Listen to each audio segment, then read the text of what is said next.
All right, rumor has it you're getting ready for your first speaking gig.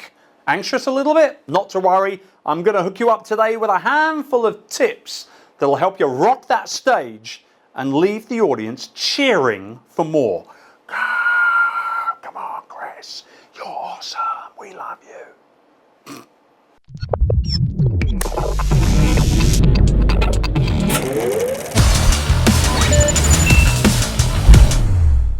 Hello there and welcome back to the Ducker Zone. I'm your host Chris Ducker and this is my weekly show where I share actionable tips that you need to take your personal brand to the next level. And today we're speaking about speaking.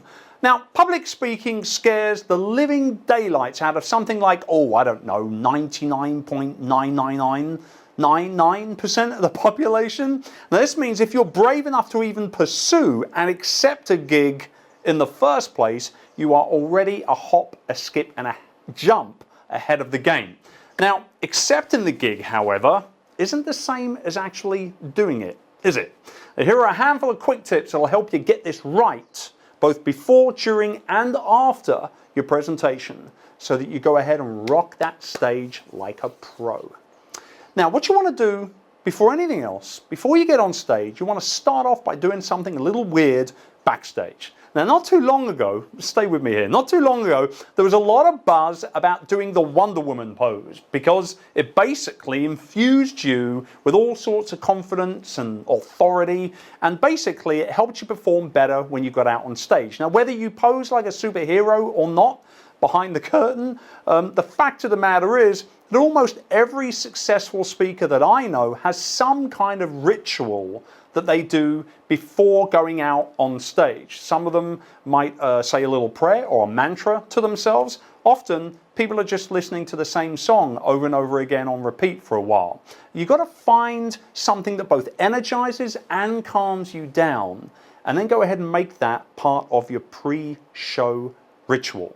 Now, second, the air inside most venues is dry, and if you haven't done a lot of speaking before, you may not be used to how the air can actually affect your voice over a long presentation of 30 or 45 minutes. So bring something right up on stage with you to eliminate any embarrassing coughing fits. It's brutal when that happens, trust me. A bottle of room temperature water is my jam when it comes to handling that. Next up, let's talk about the audience, the people that you're performing to and presenting to. Now, being on stage can actually be quite intoxicating.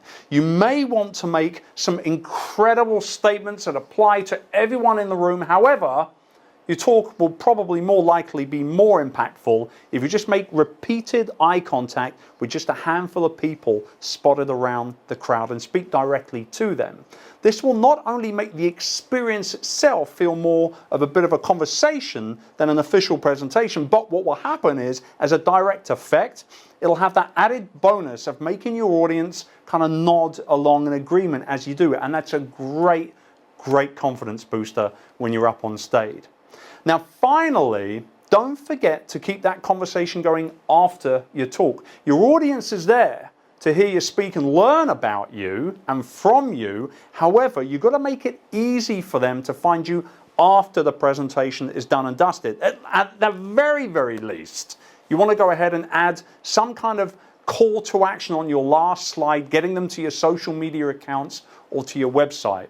And if you want to take it up a notch, maybe think about adding a special bonus to anybody that goes ahead and then creates even more value for them and converts them onto your email list at the same time. But if you do this, make sure you ask permission of the organizer of the event you're speaking at first.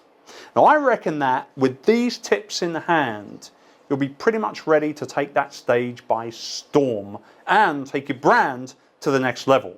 Oh, and one last tip before I go. Have fun up there, will you? There's nothing better than being center stage with a captivated audience right in front of you. It's an incredible, incredible feeling. Now, if you've got a burning question about public speaking or building a successful business based around your personal brand, I'd love to hear it. I may even feature it on a future episode of the show. So drop me a message on Twitter, Instagram, or Facebook using the hashtag DuckerZone. And before you click away today, don't forget to like and comment below. I always love to hear from my viewers.